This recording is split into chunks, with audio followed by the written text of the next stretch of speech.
Hello everyone and welcome to my channel Meraki YouTube. तो आज की वीडियो में हम कवर करेंगे UGC NET public administration June 2019 के एग्ज़ाम क्वेश्चंस जिनको हम सॉल्व करते आ रहे हैं और उनकी डिटेल एक्सप्लेनेशन देखते आ रहे हैं और उसका एनालिसिस करते आ रहे हैं कि कौन सी यूनिट में से कितने क्वेश्चन किस किस टॉपिक से पूछे जा रहे हैं। तो आइए स्टार्ट करते हैं आज की वीडियो। इसमें हम कवर करेंगे question number 91 to question number 100 of paper 2, that is the subject paper of public administration. That means ये इस पेपर के आखिरी 10 क्वेश्चन हैं, हमारे लास्ट 10 क्वेश्चन बच गए हैं और उनको आज हम कवर कर लेंगे इस वीडियो के अंदर। तो आइए अब स्टार्ट करते हैं। तो आज का जो पहला क्वेश्चन है question number 91, it is which of the following characteristics of scientific method is reflected in the statement criticism is the lifeblood of science of Karl Pearson. तो ये आपको एक स्टेटमेंट दी हुई है। कौन सी स्टेटमेंट है? Criticism is the life blood of science. आपको बताना है कि इसमें से स्टेटमेंट को पढ़कर ये क्या रिफ्लेक्ट कर रही है, कौन सी करेक्टरिस्टिक रिफ्लेक्ट कर रही है साइंटिफिक मेथड की। तो देखो क्वेश्चन को पढ़ के आपको यहाँ पे दो फैक्ट्स पता चल रही हैं। पहली बात कि ये जो criticism is the life blood of science है, it is related to scientific method, right. ये तो आपको नाम से पता चल रहा है that it is related to scientific method. Secondly ये स्टेटमेंट किसने दी है? कार्ल पियर्सन ने दी है। ये आपको अभी अब से याद रखना है। तो अब देखते हैं ऑप्शंस क्या हैं। Option number 1 is ethical neutrality, 2 is generality, third is predictions based on probability, and fourth is public methodology affording testing of conclusions। तो इनमें से कौन सी चीज़ है, कौन सी करेक्टरिस्टिक है साइंटिफिक मेथड की जो कि रिफ्लेक्ट हो रही है इस स्टेटमेंट में से? अब देखिए, criticism is the life blood of science. क्या यहाँ पर कुछ भी एथिक्स की बात हो रही है? नहीं हो रही है। तो इसको हम क्रॉस कर देते हैं ऑप्शन नंबर 1 को। Next, criticism is the life blood of science. क्या इसमें कोई जनरल बात हो रही है, कुछ कोई ऐसी बात हो रही है जो बहुत जनरल हो, जो बहुत यूनिवर्सल हो? ऐसी भी कोई बात नहीं हो रही है, तो इसको भी हम क्रॉस आउट कर देंगे सेकेंड ऑप्शन को। Next is predictions based on probability. क्या यहाँ पे कुछ प्रोबेबिलिटी की या कुछ पॉसिबिलिटी की बात हो रही है, कुछ प्रिडिक्ट किया जा रहा है? आपको लग रहा है नहीं, ये भी नहीं हो रहा है, तो आपका ऑप्शन नंबर 3 भी कैंसिल आउट हो जाएगा ना।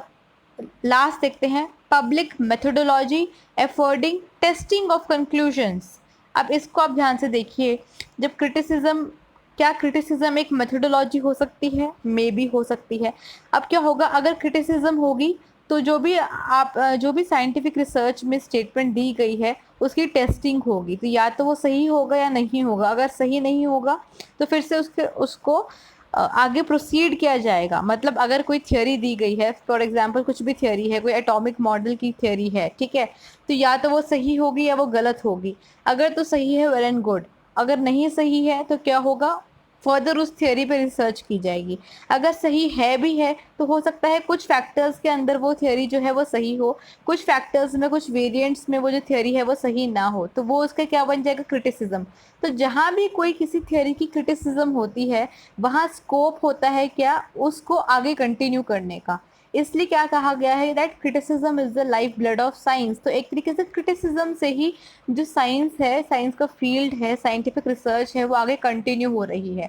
कई थ्योरी आती है, कुछ हद तक सही हो सकती है, फिर नहीं होती तो उसको क्रिटिसाइज किया जाता है। जो क्रिटिसाइज करेगा वो उसको आगे प्रूव करने की कोशिश करेगा, ठीक है, अपने क्रिटिसिज्म को। तो इस तरीके से जो साइंटिफिक रिसर्च है वो आगे प्रोपागेट होती रहती है, कंटिन्यू होती रहती है। तो आपका यहाँ पे आंसर क्या आ जाएगा? Option number 4, right. क्वेश्चन कहाँ से है? Unit 10 research methodology, topic is scientific method. Now next question is, looking back I think it was more difficult to see what the problems were than to solve them. What does one infer from this statement of Darwin? Again a question based on a statement, ठीक है। Statement किसकी है? आपकी Darwin की है। जिन्होंने evolution की theory दी है वो है डार्विन, ठीक है। तो अभी क्या बात कर रहे हैं कि लुकिंग बैक, जब मैं पीछे देखता हूँ, उनको लगता है I think it was more difficult to see what the problems were, कि प्रॉब्लम्स क्या थी, दैन टू सॉल्व देम। अब इस स्टेटमेंट से हम क्या इन्फर कर सकते हैं? ऑप्शंस देखते हैं। 1, difficulty in identifying issues for undertaking research. Research करने के लिए इश्यूज को आइडेंटिफाई करना मुश्किल हो। हो सकता है may be. Second is difficulty in formulation of a research problem, ये भी रिसर्च प्रॉब्लम से डील कर रहा है, तो हो सकता है ये भी हो may be.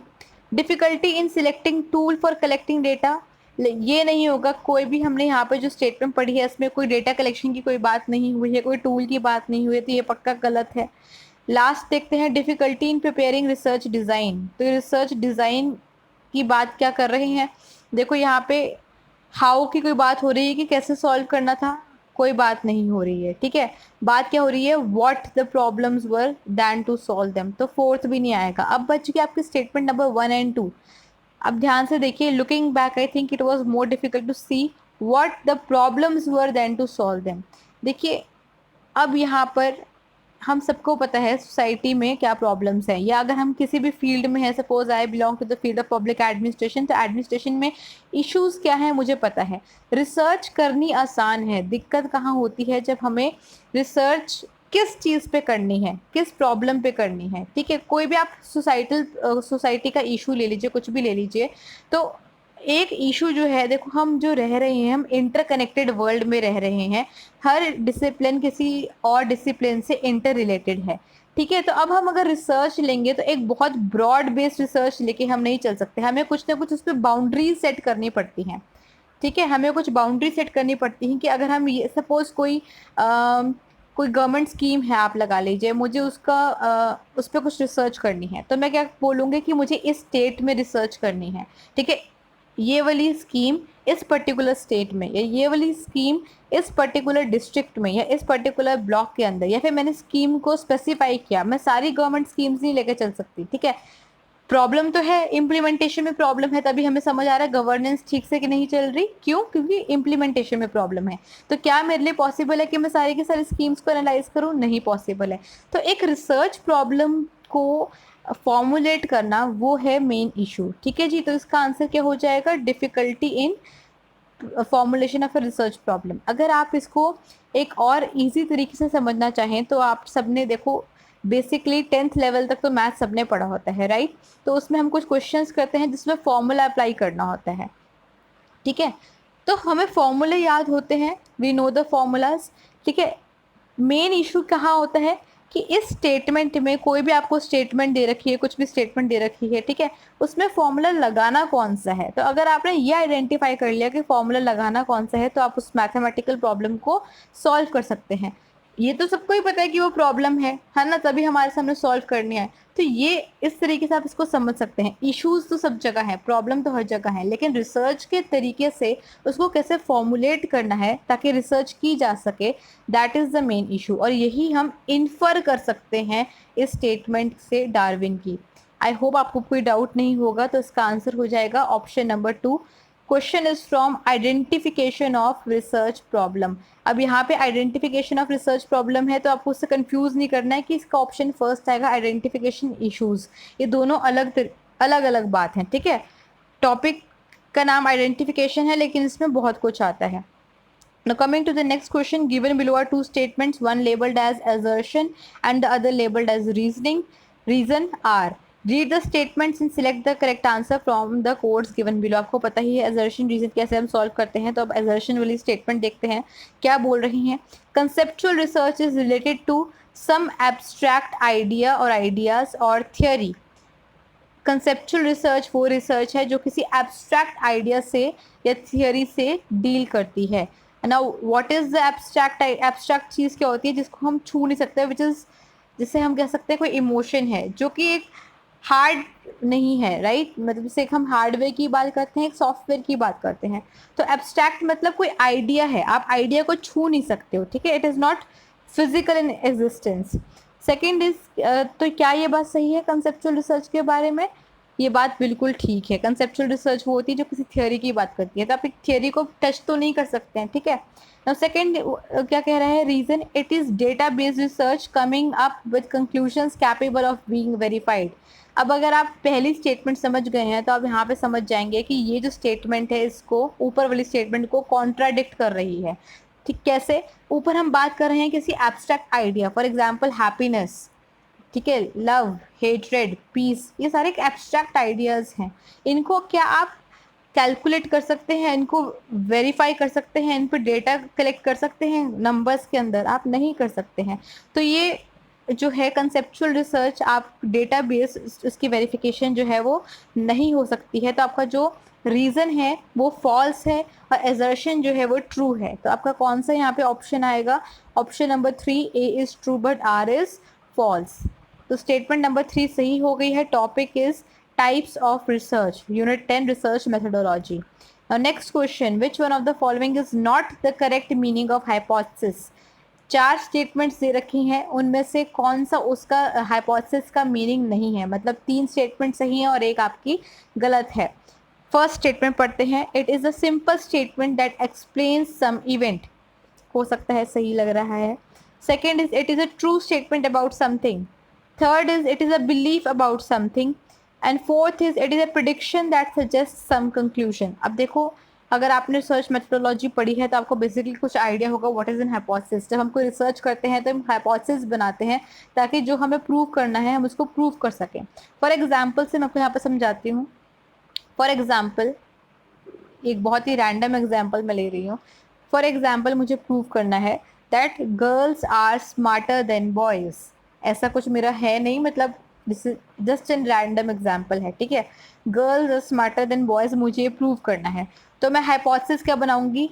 Girls are not smarter than boys, ठीक है। ये हमारी एक तरीके से नल हाइपोथेसिस हो गई। नल मतलब जब हम किसी चीज़ को मना कर रहे हैं, तो यहाँ मना कर रहे हैं कि गर्ल्स बॉयज से स्मार्टर नहीं है, राइट। तो अब अगर ये हमारी गलत प्रूफ हो जाएगी कि, तो अपने आप ही क्या क्लियर हो जाएगा कि गर्ल्स स्मार्टर हैं, ठीक है। तो ये होता है हमारा नल हाइपोथेसिस, मैंने आपको वैसे ही बता दिया।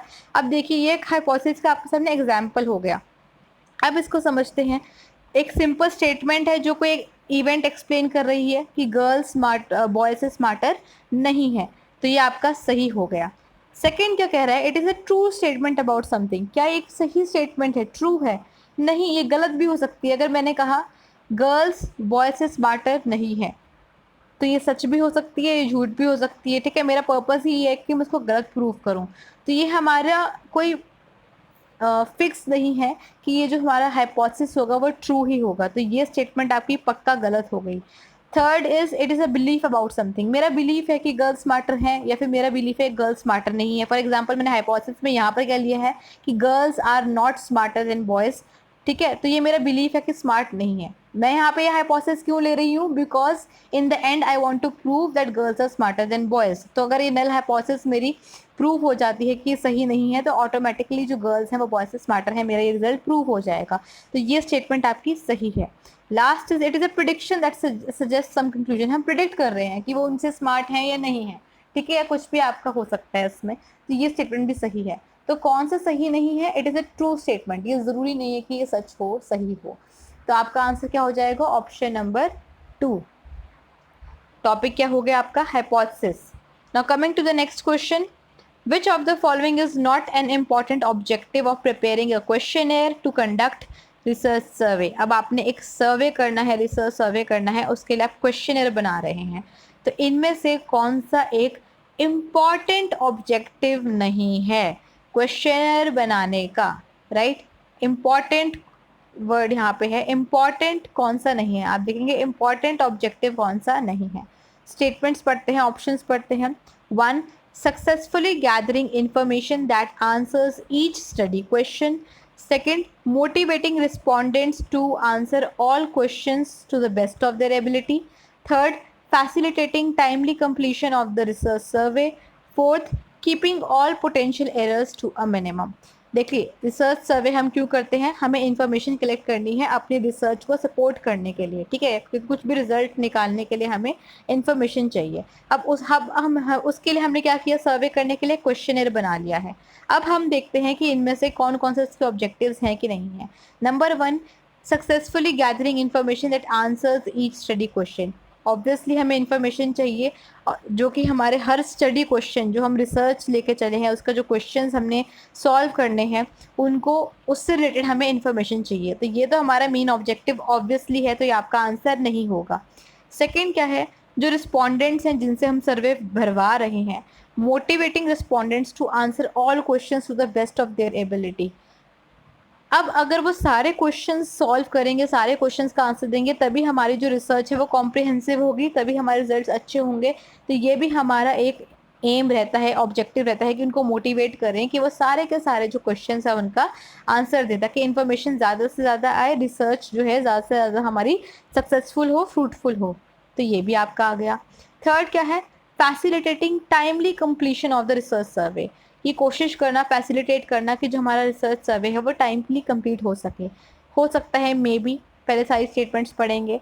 Last is keeping all potential errors to a minimum. ये तो ऑब्वियसली हमारा है, एरर्स को कम से कम रखना। अगर एरर आ गए तो हमारी रिसर्च जो है वो खराब हो जाएगी, स्पॉइल हो जाएगी, राइट। तो ये भी पक्का ठीक है। अब कौन सी स्टेटमेंट सबसे कम इंपॉर्टेंट लग रही है? That is timely completion of research survey. ठीक है, रिसर्च सर्वे करने में देखो टाइम तो ज़्यादा कम लग सकता है, ठीक है। तो ये हमारा मेन ऑब्जेक्टिव नहीं है। ऑब्जेक्टिव क्या है कि जिन लोगों से भरवाना है वो ज़्यादा से ज़्यादा इन्फॉर्मेशन दे, सारे क्वेश्चंस का सही आंसर दें और एरर जो है वो कम से कम हो। तो आपका यहाँ पे आंसर क्या आ जाएगा? Option number 3। क्वेश्चन कहाँ से है? यूनिट 10, टॉपिक इज क्वेश्चनेयर, ठीक है। मेथड्स ऑफ डेटा कलेक्शन के अंदर आपका आता है questionnaire. Now next question 96 is which one of the following is not necessarily undertaken before setting out to observation for a research study। Again एक research study करनी है, लेकिन इस बार मेथड क्या है? ऑब्जर्वेशन। ऑब्जर्वेशन के मेथड से करना है। तो इनमें से कौन सा ज़रूरी नहीं है करना? ठीक है, ऑब्जर्वेशन से पहले इनमें से कौन सा ज़रूरी नहीं है करना? ऑप्शंस पढ़ते हैं। Things to be observed, second, method for recording observation, third, identifying the questions to be asked, fourth, tools to ensure correctness in observation। देखो, ऑब्जर्वेशन की खास बात क्या होती है, ये कई बार क्वेश्चन भी आता है कि आप ग्राउंड सिचुएशन, रियलिटी जो है उसको ऑब्जर्व कर सकते हैं, ठीक है। तो एक्चुअल सिचुएशन जो है, मतलब इसमें मैनिपुलेशन के चांसेस कम होते हैं बाय रिस्पोंडेंट। जिसको हमने ऑब्जर्व करना है वो हमें मैनिपुलेट नहीं कर सकता, ठीक है, क्योंकि कई बार शायद उनको पता ही ना हो कि हम उनको ऑब्जर्व कर रहे हैं। तो इसमें इंपॉर्टेंट क्या होगा? क्या हम ये नोट करेंगे कि हमें क्या ऑब्जर्व करना है? Things to be observe. Obviously अगर हमें यही नहीं पता कि हमारा सब्जेक्ट क्या है तो हम ऑब्जर्वेशन करेंगे किसकी? तो देखो ये तो हमारा बहुत ज़रूरी है, ठीक है। तो ये आपका आंसर नहीं है क्योंकि क्वेश्चन में आपसे नॉट पूछा है। Second is method for recording observation. कैसे रिकॉर्ड करेंगे? एक तो हम खुद अपनी आई से कर रहे हैं, तो उसके बाद क्या हम कोई रिकॉर्डिंग टूल, कोई कैमरा, कोई वीडियो रिकॉर्डर लेके जाएंगे? वो भी हमारे पास होना चाहिए, तो ये भी बहुत ज़रूरी हो गया। Third is identifying the questions to be asked. क्या इसमें हम कोई क्वेश्चंस आइडेंटिफाई करेंगे? नहीं करेंगे। क्यों? क्योंकि हो सकता है आप कुछ क्वेश्चंस लेके जाओ, लेकिन आप कि उस पर्टिकुलर सिचुएशन में कुछ आप ऐसा इवेंट नोट करो या कोई ऐसा इमोशन जो है रिस्पोंडेंट का बाहर निकल के आ जाए, जिसके हिसाब से आपको क्वेश्चंस मॉडिफाई करना पड़े। मतलब सारा कुछ प्लानिंग के हिसाब से आपको ऑब्जर्वेशन में नहीं चलता है। आप उस वक्त जो ऑब्जर्व करते हो उसके बेसिस पे आप नेक्स्ट क्वेश्चन जो है वो फ्रेम करोगे, राइट। तो पहले से क्वेश्चंस आइडेंटिफाई करना यहाँ पे ज़रूरी नहीं है। तो ये आपका जो आंसर है वो हो जाएगा स्टेटमेंट नंबर 3। और लास्ट क्या था? Tools to ensure correctness. कैसे आप इंश्योर करोगे करेक्टनेस? तो ऑब्वियसली हम एरर कम से कम रखते हैं, कोशिश करेंगे करेक्टनेस ज़्यादा से ज़्यादा हो। तो ये भी हमारा इंपॉर्टेंट रहेगा जब हम एक ऑब्जर्वेशन कंडक्ट करेंगे। तो कौन सा इनमें से कम इंपॉर्टेंट है? वो है identifying the questions to be asked, option number 3। Question is from observation, again method of data collection, right. The question number 97 is which of the following is the right sequential order of the major components of a research report। तो research report के जो major components रहते हैं उनका sequential order इनमें से क्या रहेगा? वेरी इंपॉर्टेंट क्वेश्चन, बार बार अलग अलग फॉर्म में पूछा जाता है। तो आपने ये जो है रिसर्च रिपोर्ट के स्टेप्स हैं वो आपने करने हैं। अब ऑप्शंस देखते हैं। ए, इंट्रोडक्शन और रैशनल फॉर द स्टडी, कि आपने जो स्टडी है वो क्यों करी है या उसकी इंट्रोडक्शन किस बेसिस पे, पर्पस क्या है आपका। सेकंड, बी क्या है? Discussion on the methodology used for the study, क्या मेथोडोलॉजी आपने यूज़ करी है उस स्टडी को करने के लिए। C, complete discussion of the results of finding, जो आपके रिजल्ट्स हैं या फाइंडिंग्स हैं जो आपको मिलते हैं उस पर एक कंप्लीट डिस्कशन, चर्चा।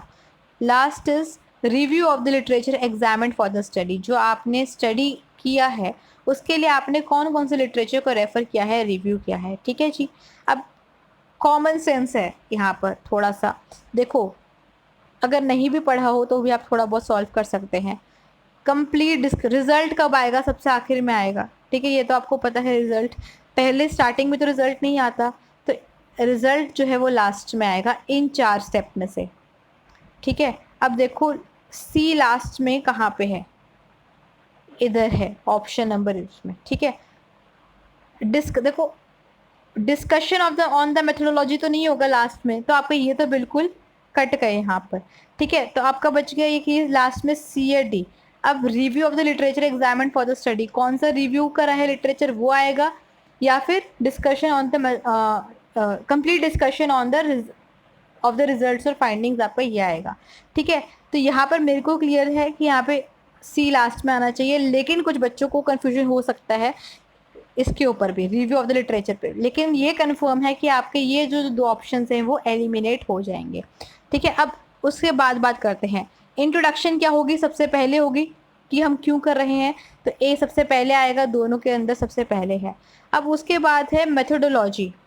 ठीक है, तो देखो करेक्ट सीक्वेंस अब यहाँ पे क्या रहता है, पहले हम करेंगे इंट्रोडक्शन, उसके बाद हमने कौन कौन सा लिटरेचर रेफर किया है, उसके बाद हम मेथोडोलॉजी करेंगे, और लास्ट में हम जो है रिजल्ट्स करेंगे। तो आपका जो है ऑप्शन नंबर 3 करेक्ट हो जाएगा। ठीक है, थोड़ा सा यहाँ पे मेरे को एक्सप्लेनेशन में वो मतलब आप समझ सकते हैं कि मैं आपको कोशिश कर रही हूँ बताने की कि आपको ऑप्शंस एलिमिनेट कैसे करने हैं। अगर आपने क्वेश्चन पढ़ रखा है, टॉपिक पढ़ रखा है, वो तो आप कर ही सकते हो। ठीक है, तो यहाँ पे आपके क्या आएगा, सबसे पहले आगे option number 1, option number A introduction और rationale, then will come review of the literature, then B discussion on methodology, and last will be complete discussion of the results or findings. तो आपका यहाँ पे option number 3 will be correct, and topic is report writing unit 10 research methodology. Now question number 98 is which of the following is not a practical ethical principle enunciated by J. Mitchell that shapes morality in public administration research. ध्यान से देखते हैं, जे मिटशेल यहाँ पे एक scholar का नाम आ रहा है। ठीक है, उन्होंने कुछ आपको प्रिंसिपल्स दिए हैं, प्रैक्टिकल एथिकल प्रिंसिपल्स दिए हैं, प्रैक्टिकल एथिकल प्रिंसिपल्स, राइट, जो कि मोरालिटी को शेप करते हैं किसके अंदर, पब्लिक एडमिनिस्ट्रेशन रिसर्च। मतलब ये जो क्वेश्चन है स्पेसिफाई कर रहा है research in the field of public administration. तो ये कौन कौन से हैं, ऑप्शंस देखते हैं। तो आपने बताना है कि इनमें से कौन सा नहीं है, not. 1 truthfulness, 2 freedom of thoughts, 3 thoroughness, and 4th is objectivity. अब मैं आपको यहाँ पे आंसर बताऊंगी, उससे पहले आपको बता दूं कि जो जे मिटशेल हैं, इन्होंने 4 आपको प्रैक्टिकल एथिकल प्रिंसिपल्स दिए थे, 4 specially in the field of public administration research. ठीक है, खासकर पब्लिक एडमिनिस्ट्रेशन रिसर्च के फील्ड में हम पढ़ते हैं। वो 4 कौन कौन कौन से थे, 1 वॉज ट्रूथफुलनेस, जो कि आपको यहाँ दे रखा है, 2nd was thoroughness, 3rd was objectivity, and 4th was relevance. Relevance, तो यहाँ पे कौन सा नहीं है, फ्रीडम ऑफ थॉट्स। तो आपका यहाँ पे आंसर क्या हो जाएगा, freedom of thoughts, option number 2। ठीक है, अब यहाँ पे आपको पता होना चाहिए इनका मतलब क्या है। ट्रूथफुलनेस सबको पता है, सच्चाई से काम करना, जानकर कुछ भी आपने गलत नहीं करना है। ठीक है, इजी लैंग्वेज में अगर हम बात करें। थॉरोनेस क्या मतलब है, कंप्लीटली होली, मतलब आपको प्रोसीजर पूरा फॉलो करना है, कुछ भी स्किप नहीं करना है मेथोडोलॉजी के अंदर। उसके बाद है ऑब्जेक्टिविटी, मतलब कोई बायसनेस नहीं होनी चाहिए, अनबायस्ड आपकी जो रिसर्च है वो होनी चाहिए। रेलिवेंस का क्या मतलब है कि research only for the sake of research ना हो, it should be relevant in the present context. ठीक है, दैट इज रेलिवेंस। तो ये 4 हैं जो जे मिटशेल ने प्रैक्टिकल एथिकल प्रिंसिपल्स दिए हैं in the field of public administration research. The topic is ethics of research. Now next is which of the following is not an example of primary source of data. अब 2 तरीके के data sources होते हैं, primary sources and secondary sources. Primary मतलब first hand, जो हम खुद कर रहे हैं या पहले कहीं से यूज नहीं हुआ है। ठीक है, सेकेंडरी कौन से होते हैं, जो पहले कहीं से लिया हुआ है। तो अब यहाँ पे हमें क्या बताना है, not an example of primary source of data, मतलब सीधा क्या पूछ रहा है कि इनमें से सेकेंडरी डेटा कौन सा है, सेकेंडरी सोर्स कौन सा है। Now 1 interview, 2 life history, 3 articles in professional journals, and 4th is case analysis। देखो इंटरव्यू आप करोगे, ठीक है, तो ये प्राइमरी हो गया। सेकंड इज लाइफ हिस्ट्री, किसी की लाइफ कैसी रही है, हिस्ट्री, तो ये भी क्या हो गया, प्राइमरी सोर्स हो गया। Third is articles in professional journals, अब आर्टिकल जो है वो ऑलरेडी छप चुके हैं, ठीक है, उनको आप यूज़ करेंगे तो वो सेकेंडरी यूज़ हो गया, वो देखते से सेकेंड हैंड यूज़ हो गया। तो यहाँ पे आपका आंसर क्या आ जाएगा, articles in professional journals, option number 3। And last is case analysis, वो भी आप खुद करेंगे, पहले करेंगे मतलब आप ही कर रही हैं, ठीक है, तो ये भी आपका प्राइमरी सोर्स हो गया। तो यहाँ पे आपका आंसर क्या आएगा, ऑप्शन नंबर 3। टॉपिक क्या है, primary and secondary sources of data collection, unit 10 research methodology. Easy question था, आपको आ जाना चाहिए। Now last question for today as well as the last question of this paper of June 2019 is arranging a mass of data in some kind of concise and logical order is known as, आपने data है आपके पास, data का मास है मतलब काफ़ी सारा data है, उसको अरेंज करना है एक कंसाइज एंड लॉजिकल ऑर्डर के अंदर, उसको हम क्या बोलेंगे। ऑप्शंस क्या है, editing of data, classification of data, tabulation of data and last is data adjusting. देखो एडिटिंग का क्या मतलब होता है आपको पता है, कुछ करेक्ट करना डेटा के अंदर, ठीक है, कुछ गलत हो गया है उसको करेक्ट करना। तो यहाँ पे हम क्या कुछ लॉजिकल ऑर्डर में अरेंज करने की बात करेंगे, नहीं करेंगे। क्लासिफिकेशन ऑफ डेटा, क्लासिफिकेशन का क्या मतलब है, कैटेगरीज में बांटना, ठीक है, हो सकता है वो क्लासिफिकेशन कुछ भी हो सकती है, वो जेंडर बेस्ड क्लासिफिकेशन हो सकती है, वो आपकी एज ग्रुप में हो सकती है, जो भी आपकी रिसर्च है उसके उस पर डिपेंड करता है कि आपने क्लासीफाई कैसे करना है। This means division in specific groups. उसके बाद है tabulation of data. Tabulation of data क्या है, आपके पास डेटा बिखरा पड़ा है, काफ़ी सारा डेटा है, उसको टेबुलर फॉर्म में अरेंज करना। अब ऑब्वियस सी बात है, जब आप टेबुलर फॉर्म में अरेंज करेंगे तो वो कुछ एक लॉजिकल ऑर्डर होगा, यहाँ पे कुछ ना कुछ आपकी हेडिंग्स होंगी या फिर इधर कोई हेडिंग्स होंगी और उस हेडिंग्स के बेसिस पे आप उस डेटा को अरेंज करेंगे, ठीक है। और लास्ट है डेटा एडजस्टिंग। डेटा एडजस्टिंग मतलब कुछ एडजस्टमेंट कर रहे हैं, वो ज़्यादातर आपकी रिसर्च को सूट करने के लिए ही होंगी ऑब्वियसली। तो देखो एडिटिंग नहीं आएगा, डेटा एडजस्टिंग नहीं आएगा, क्लासीफाई भी हम यहाँ पे नहीं कर रहे हैं, क्या बच गया आपका टेबुलेशन ऑफ डाटा, फिर कंसाइज कर रहे हैं आप उसको, सिकोड रहे हैं उसको, राइट, जो आपका डेटा है फैला पड़ा है मास ऑफ डेटा, उसको एक लॉजिकल ऑर्डर में आप अरेंज कर रहे हैं, तो वो क्या होगा आपका टेबुलेशन ऑफ डाटा। तो क्वेश्चन आपको रिसर्च मेथोडोलॉजी से ही है, बेसिक एक टूल है ये रिसर्च जो हम अरेंज करने के लिए स्पेसिफाई नहीं किया हुआ था, तो मैंने यहाँ पे टॉपिक मेंशन नहीं किया है। And answer is option number 3। तो इसके साथ ख़त्म होते हैं हमारे आज के 10 क्वेश्चन और साथ ही साथ जून 2019 का पेपर भी। थोड़ा सा लंबा खिंच गया, थोड़ा नहीं काफ़ी लंबा खिंच गया, तो सोचा नहीं था, कुछ अनसर्टेन कंडीशंस की वजह से। Never mind, I am very happy कि ये फाइनली ख़त्म हो गया है। अगर हम इसकी बात करें एनालिसिस की, तो एनालिसिस के अंदर सारे के सारे क्वेश्चन जो है रिसर्च मेथोडोलॉजी में से आए हैं। तो अब आपने वीडियो को अगर आपको अच्छी लगी हो लाइक करना है, प्लस आपने मुझे बताना है कि क्या ये जो हमने 10 पार्ट में 10 वीडियोस की है, इसके 10 के क्वेश्चंस के सेट किए हैं जून 2019 के, क्या आप इस पर एक टेस्ट चाहते हैं। अगर आप चाहेंगे तो जो मैंने एक्स्ट्रा एक्सप्लेनेशन की है या जो हम इम्पॉर्टेंट क्वेश्चंस हैं उनको मैं थोड़ा सा चेंज कर कर आपकी नॉलेज या आपको कितना याद है उसके लिए हम एक टेस्ट ऑर्गेनाइज कर सकते हैं, बशर्ते एक सफिशिएंट नंबर ऑफ लोग चाहें कि टेस्ट हो, ठीक है। पहले भी मैंने आपको कहा था, तो ज़्यादा लोग नहीं है, 4-5 स्टूडेंट्स हैं, नाम मुझे याद हो गए हैं उनके ऑलमोस्ट, तो वही कहते हैं, तो कई बार मन नहीं करता है, काफ़ी मेहनत लगती है क्योंकि खुद से क्वेश्चंस को फ्रेम करने में, राइट। तो अगर मैं एक रैंडम नंबर ले लेती हूँ, फॉर एग्जाम्पल अगर 15 लोग भी बोलते हैं, आप में से 15 पीपल, क्योंकि मुझे पता है 7-8 तो पक्का बोलेंगे, मुझे पता है वो कौन है, and I am very happy, I am please कि आप लोग सीरियस हैं। अगर आप में से 15 लोग कमेंट कर देते हैं, बोल देते हैं कि we are ready for a test, हमें टेस्ट चाहिए, तो आपको बहुत ही जल्दी मैं इस पर 1-2 दिन के अंदर एक टेस्ट, अच्छा टेस्ट बनाकर डाल दूंगी ताकि आपकी रिविजन हो जाए और आप चाहें तो खुद भी रिविजन कर सकते हैं, राइट। तो that's it for today, thank you so much for watching. Next video में जल्दी ही मिलेंगे, लेट मी सी कि अब नेक्स्ट वीडियो किस चीज़ के ऊपर लेके आनी है, ठीक है। तो जल्दी ही मिलेंगे नेक्स्ट वीडियो में। टेस्ट आप देना चाहें कि नहीं, आपने मुझे कमेंट सेक्शन में बताना है। And that's it for today, thank you so much for watching and have a nice day.